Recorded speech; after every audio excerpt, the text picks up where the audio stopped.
గుర్తుకొస్తున్నాయి గుర్తుకొస్తున్నాయి.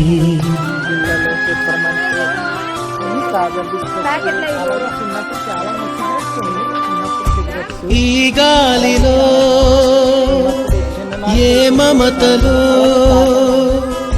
మా అమ్మ మాటలాగా పలకరిస్తున్నాయి గుర్తుకొస్తున్నాయి.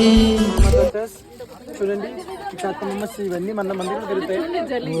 చిన్నప్పుడు మీకు చూసారో లేదో జెల్లీస్ కాదు, ఇది ఇది పేపర్ బిస్కెట్స్. ఇది పాకం ఉంటుంది, లోపల పప్పు ఉంటుంది. బాగుంది. చిన్నప్పటికి వెళ్ళిపోయాం ఒకసారిగా, సూపర్ అనమాట. మామూలుగా లేవు ఇక్కడ దెబ్బకి. చిన్నప్పటికి వెళ్ళిపోయాం. పేపర్ బిస్కెట్స్ చూసారు కదా, మన చిన్నప్పటికి వెళ్ళిపోయాం మొత్తం ఇవన్నీ కూడా. Okay friends.